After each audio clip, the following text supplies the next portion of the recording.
Olá, meus queridos. Vamos continuar nossa leitura bíblica. Para quem ainda não me conhece, meu nome é Dalva. E nós estamos lendo o livro já de 2 Samuel. Nós começamos em Gênesis. Nós já estamos adiantados. Capítulo 10 de 2 Samuel. A guerra contra os amonitas. Algum tempo depois, o rei dos amonitas morreu. E seu filho Hanum foi o seu sucessor. Davi pensou: serei bondoso com Hanum, filho de Naás, como seu pai foi bondoso comigo. Então Davi enviou uma delegação para transmitir a Hanum seu pesar pela morte do pai dele. Mas, quando os mensageiros de Davi chegaram à terra dos amonitas, os líderes amonitas disseram a Hanum, seu senhor: achas que Davi está honrando teu pai ao enviar mensageiros para expressar condolências? Não é nada disso. Davi os enviou como espiões para examinarem a cidade a fim de destruí-la. Então Hanum prendeu os mensageiros de Davi, rapou metade da barba de cada um, cortou metade de suas roupas até as nádegas e os mandou embora. Quando Davi soube disso, enviou mensageiros ao encontro deles, pois haviam sido profundamente humilhados, e lhes mandou dizer: fiquem em Jericó até que a barba cresça e então voltem para casa. Vendo que tinham atraído sobre si o ódio de Davi, os amonitas contrataram 20.000 soldados de infantaria dos arameus de Bet-Reob e de Zobá, 1.000 homens do rei de Maaca e 12.000 dos homens de Tobi. Ao saber disso, Davi ordenou a Joabe que marchasse com todo o exército. Os amonitas saíram e se puseram em posição de combate à entrada da cidade. E os arameus de Zobá e de Reob e os homens de Tobi e de Maaca posicionaram-se em campo aberto. Vendo Joabe que estava cercado pelas linhas de combate, escolheu alguns dos melhores soldados de Israel e os posicionou contra os arameus. Pôs o restante dos homens sob o comando de seu irmão Abisai e os posicionou contra os amonitas. E Joabe disse a Abisai: se os arameus forem fortes demais para mim, venha me ajudar. Mas, se os amonitas forem fortes demais para você, eu irei ajudá-lo. Seja forte e lutemos com bravura pelo nosso povo e pelas cidades do nosso Deus, e que o Senhor faça o que for de sua vontade. Então Joabe e seus soldados avançaram contra os arameus que fugiram dele. Quando os amonitas viram que os arameus estavam fugindo de Joabe, também fugiram de seu irmão Abisai e entraram na cidade. Assim Joabe parou a batalha contra os amonitas e voltou para Jerusalém. Vendo-se derrotados por Israel, os arameus tornaram a agrupar-se. Hadadezer mandou trazer os arameus que viviam do outro lado do Eufrates. Estes chegaram a Elã, tendo à frente Soboque, comandante do exército de Hadadezer. Informado disso, Davi reuniu todo o Israel, atravessou o Jordão e chegou a Elã. Os arameus estavam em posição de combate para enfrentá-lo, mas acabaram fugindo de diante de Israel. E Davi matou 700 condutores de carros de guerra e 40.000 soldados de infantaria dos arameus. Soboque, o comandante do exército, também foi ferido e morreu ali mesmo.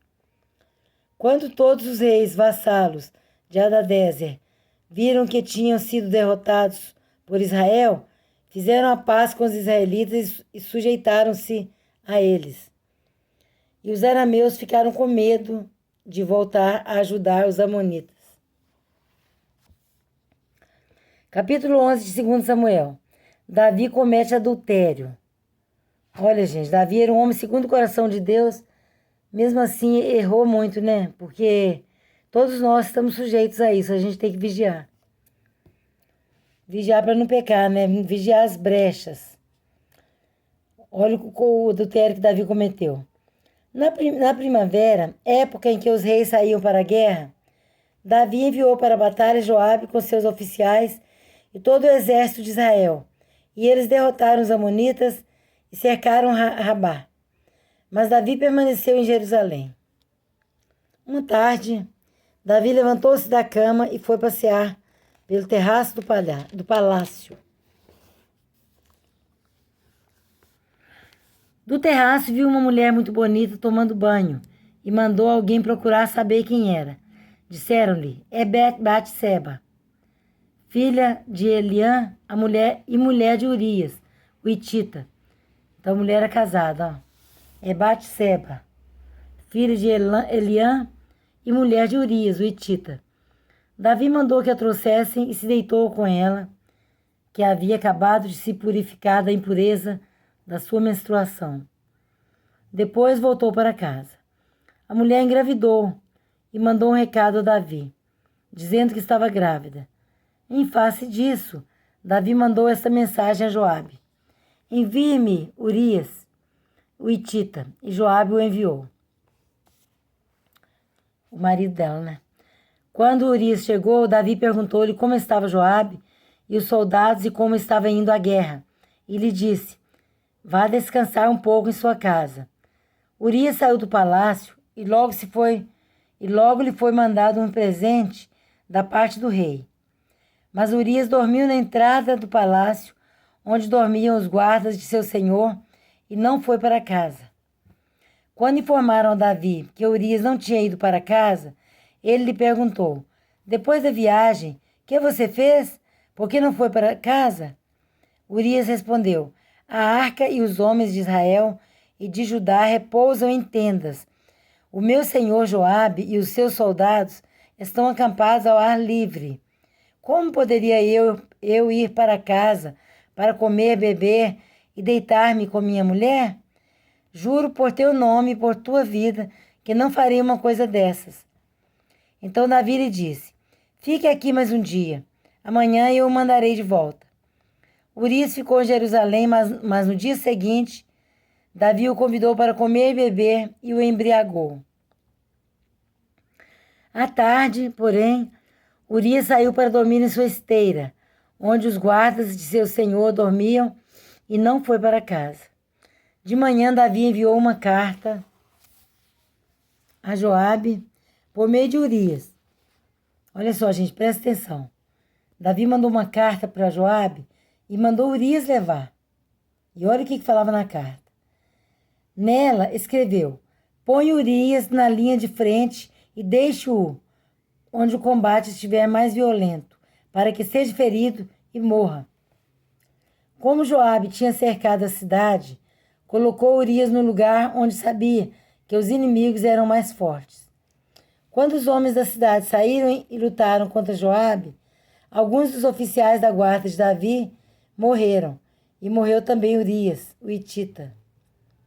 Joabe enviou a Davi um relatório completo da batalha, dando a seguinte instrução ao mensageiro: ao acabar de apresentar ao rei este relatório, pode ser que o rei fique muito indignado e lhe pergunte: por que vocês se aproximaram tanto da cidade para combater? Não sabiam que eles atirariam flechas da muralha? Em Tebes, quem matou Abimeleque, filho de Jerubezete? Pergunta, né, gente? Não sabia... vou voltar lá desde as interrogações. Por que vocês se aproximaram tanto da cidade para combater?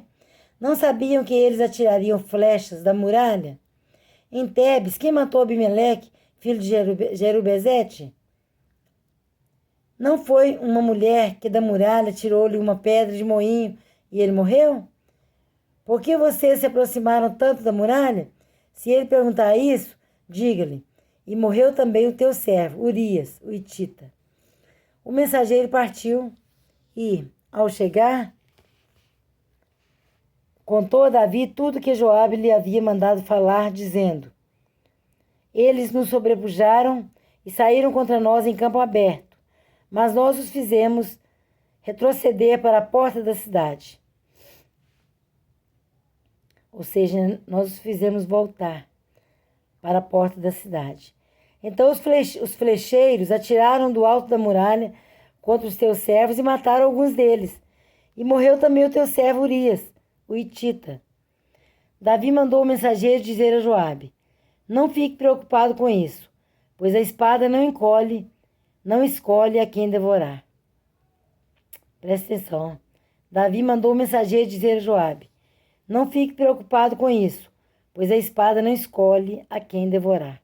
Reforce o ataque à cidade até destruí-la. E ainda insistiu com o mensageiro que encorajasse Joabe. Quando a mulher de Urias soube que o seu marido havia morrido, chorou por ele. Passando luto, Davi mandou que a trouxessem para o palácio. Ela se tornou sua mulher e teve um filho dele. Mas o que Davi fez desagradou ao Senhor. Então, gente, está falando aqui, ó, o que o Davi fez desagradou o Senhor. Porque ele pegou, né, deitou com a mulher do soldado dele. E ele tinha um monte de mulheres. Capítulo 12 de 2 Samuel, Natã repreende Davi. Agora vocês vão ver as consequências. Porque todo pecado, gente, traz consequências. Lembre-se disso. Deus perdoa pecados, Jesus perdoa pecados. Mas a consequência fica com você. Mas com certeza, se você arrepender, Ele te perdoa. Você só vai arcar com as consequências. Natã repreende Davi. E o Senhor enviou a Davi o profeta Natã. Ao chegar, ele disse a Davi. Presta atenção tipo uma historinha. Vamos prestar atenção que a gente vai entender. 2 homens, ao chegar, né? E o Senhor enviou a Davi o profeta Natã. Ao chegar, ele disse a Davi. 2 homens viviam numa cidade. Um era rico e outro pobre. O rico possuía muitas ovelhas e bois, mas o pobre nada tinha, senão uma cordeirinha que havia comprado. Ele a criou e ela cresceu com ele e com seus filhos. Ela comia junto dele, bebia no seu copo e até dormia em seus braços. Era como uma filha para ele. Certo dia, um viajante chegou à casa do rico e este não quis pegar uma de suas próprias ovelhas ou de seus bois para preparar-lhe uma refeição. Em vez disso, preparou para o visitante a cordeira que pertencia ao pobre. Então Davi encheu-se de ira contra o homem e disse a Natã: juro pelo nome do Senhor que o homem que fez isso merece a morte. Deverá pagar 4 vezes o preço da cordeira, porquanto agiu sem misericórdia. Aí Natã falou para ele assim: você é esse homem, disse Natã a Davi. E continuou: assim diz o Senhor, o Deus de Israel: eu o ungi rei de Israel e o livrei das mãos de Saul. Dê a você a casa e as mulheres do seu senhor. Dê a você a nação de Israel e Judá. E, se tudo isso não fosse suficiente, eu teria dado mais ainda. Porque você desprezou a palavra do Senhor, fazendo o que ele reprova? Você matou Urias, o hitita, com a espada dos amonitas e ficou com a mulher dele. Por isso a espada nunca se afastará de sua família, pois você me desprezou e tomou a mulher de Urias, o hitita, para ser sua mulher. Assim diz o Senhor: de sua própria família trarei desgraça sobre você. Olha, presta atenção. Assim diz o Senhor: de sua própria família trarei desgraça sobre você. Tomarei as suas mulheres diante dos seus olhos, dos seus próprios olhos, e as darei a outro. E mais pra frente vocês vão ver que Absalão fez isso, filho dele. Repetindo: assim diz o Senhor: de sua própria família trarei desgraça sobre você. Tomarei as suas mulheres diante dos seus próprios olhos e as darei a outro, e ele se deitará com elas em plena luz do dia. Você fez isso às escondidas, mas eu o farei diante de todo Israel em plena luz do dia. Então Davi disse a Natã: pequei contra o Senhor. E Natã respondeu: o Senhor perdoou o seu pecado, você não morrerá. Entretanto, uma vez que você insultou o Senhor, o menino morrerá. O profeta Natan já avisou. Entretanto, uma vez que você insultou o Senhor, o menino morrerá. Esse fruto desse adultério. Depois que Natan foi para casa, o Senhor fez adoecer o filho que a mulher de Urias dera a Davi. E Davi implorou a Deus em favor da criança. Ele jejuou e, entrando em casa, passou a noite deitado no chão. Os oficiais do palácio tentaram fazê-lo levantar-se do chão, mas ele não quis e recusou comer. 7 dias depois, a criança morreu. Os conselheiros de Davi ficaram com medo de dizer-lhe que a criança estava morta e comentaram: enquanto a criança ainda estava viva, falamos com ele, e ele não quis escutar-nos. Como vamos dizer-lhe que a criança morreu? Ele poderá cometer alguma loucura. Davi, percebendo que seus conselheiros cochichavam entre si, compreendeu que a criança estava morta e perguntou: a criança morreu? Sim, morreu, responderam eles. Então Davi levantou-se do chão, lavou-se, perfumou-se e trocou de roupa. Trocou de roupa mesmo. De roupa. Depois entrou no santuário do Senhor e o adorou. E, voltando ao palácio, pediu que lhe preparassem uma refeição e comeu. Seus conselheiros lhe perguntaram: por que ages assim? Enquanto a criança estava viva, jejuaste e choraste. Mas agora que a criança está morta, te levantas e comes? Ele respondeu: enquanto a criança ainda estava viva, jejuei e chorei. Eu pensava: quem sabe? Talvez o Senhor tenha misericórdia de mim e deixe a criança viver. Mas agora que ela morreu, por que deveria jejuar? Poderia eu trazê-la de volta à vida? Eu irei até ela, mas ela não voltará para mim. Viu, gente? Esse detalhe aí é comparado com os dias de hoje. Nós temos que ser boas pessoas, né? Ser boas mães, boas esposas, boas filhas. Eu estou falando assim porque eu sou mulher. Os homens também têm que ser bons maridos, bons filhos, né? Boa pessoa para todos. Nós temos que ser bom enquanto estamos vivos. Bom para as pessoas. Porque depois que morrer, não adianta ficar dando chilique. Tem gente que fica desmaiando no enterro, gritando, chorando alto, dando chilique. Porque Deus dá força, gente. Isso aí pode ter certeza. Deus dá força para a pessoa superar um luto. Mas as pessoas que ficam dando chilique é porque não eram boas pessoas enquanto aquele ente querido estava vivo. Às vezes não era um bom filho, não era um bom marido ou uma boa esposa, ou não era uma boa mãe ou um bom pai. Aí depois que morre a pessoa, fica fazendo escândalo lá no cemitério, no velório. Então, gente, é uma lição para nós. Nós temos que honrar as pessoas enquanto estão vivos. Se você é esposa, seja boa para o seu marido, seja uma boa mãe, seja uma boa filha para sua mãe. Seja boa para seu vizinho, para seus vizinhos, para os seus vizinhos. E você, homem, mesma coisa. Se você é um jovem, honra seu pai e sua mãe. Né? Seja um bom filho, obediente. Não seja rebelde. Se você é uma moça, seja uma moça obediente a seu pai e sua mãe. Honra seu pai e sua mãe. Né? Não seja rebelde. Então, vamos fazer bem aos nossos entes queridos, vamos ser bom para eles. Porque quando morrer, não adianta ficar dando chilique, não, gente, é muito feio. Ficar dando escândalo. Isso é remorso. Isso não é tristeza, isso é remorso. Vocês lembram Judas?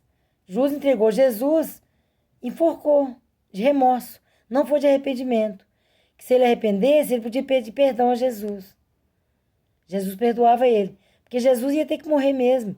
Ele veio para isso. Ele veio para morrer. Mas ele falou: maldito será aquele que entregar o filho do homem, que traiu o filho do homem. Então Judas foi o maldito que traiu. Então, meus queridos, isso é uma lição para nós. Vamos ser boas pessoas enquanto estamos vivos.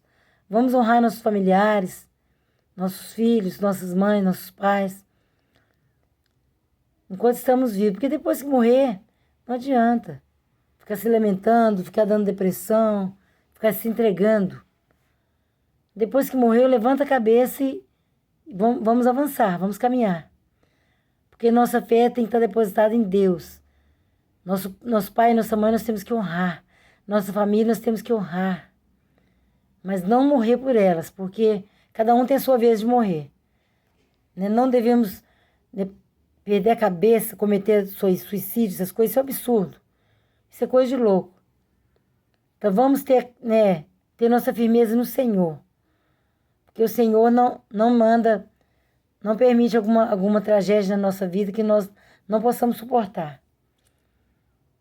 Mas vamos viver dignamente, honrando as pessoas, amando nossos familiares, porque para depois que morrer, nós vamos agradecer a Deus pelo tempo de vida que o Senhor concedeu a nossos familiares. É difícil, Dal, falar, é fácil falar assim, né, Dal? É fácil. Quando a gente fala e pratica, a gente aguenta. Porque nossa fé, nós temos que praticar, gente, a nossa fé. A nossa fé tem que estar firmada em Deus. E não no homem, não nas circunstâncias. Porque as circunstâncias mudam. A gente não sabe como é que está hoje. Hoje a gente sabe. Mas amanhã a gente não sabe. Depois de amanhã, daqui a um mês. Então nós temos que estar firmados na rocha. Que a Bíblia fala que os que confiam no Senhor são como os montes de Sião, que não se abalam, mas permanecem para sempre. Nós não podemos abalar com os problemas. Problemas e situações virão. Mas nós temos que estar firmados na rocha. Porque pode vir vento, pode vir chuva, pode vir tempestade, mas nós não vamos cair. Porque nós estamos construindo nossa casa na rocha, na fé em Jesus Cristo. Vamos continuar.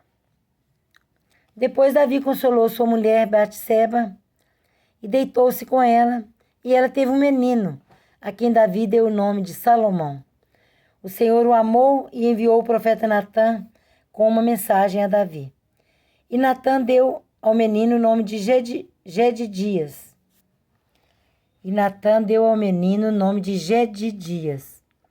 Enquanto isso, Joabe atacou Rabá dos amonitas e conquistou a fortaleza real. Feito isso, mandou mensageiros a Davi, dizendo: lutei contra Rabá e apoderei-me dos seus reservatórios de água. Agora, convoca o restante do exército, cerca a cidade e conquista-a. Senão, eu terei a fama de havê-la conquistado. Então Davi convocou todo o exército, foi a Rabá, atacou a cidade e a conquistou. A seguir, tirou a coroa da cabeça de Moloque, uma coroa de ouro de 35 quilos, ornamentada com pedras preciosas. Para quem não sabe quem é Moloque, é um deus do povo de lá, os deuses dos amonitas, onde que eles, Rabá, sei lá, daquela cidade lá, daqueles povos lá. São os deuses estranhos, né, gente? O Moloque era um deus estranho, um deus de gesso, uma imagem grande lá de um deus deles. Porque tinha uma coroa que pesava 35 quilos. Não é uma imagem pequenininha, não. Repetindo, então Davi convocou todo o exército, foi a Rabá, atacou a cidade e a conquistou. Porque, na verdade, o Joabe já tinha Joabe já tinha vencido aquela batalha. Mas ele falou: você vai lá e termina. Senão o povo eu vou ficar com a fama que eu conquistei a cidade. E é você que é rei, né? Você que é digno de ter essa fama. O Davi, que era o rei de Israel. Então, Davi convocou todo o exército, foi a Rabá, atacou a cidade e a conquistou. A seguir, tirou a coroa da cabeça de Moloque, uma coroa de ouro de 35 quilos, ornamentada com pedras preciosas, e ela foi colocada na cabeça de Davi. Ele trouxe uma grande quantidade de bens da cidade, e trouxe também os seus habitantes, designando-lhes trabalhos com serras, picaretas e machados, além da fabricação de tijolos. Davi fez assim com todas as cidades amonitas. É dos amonitas aí. Depois voltou com todo o seu exército para Jerusalém.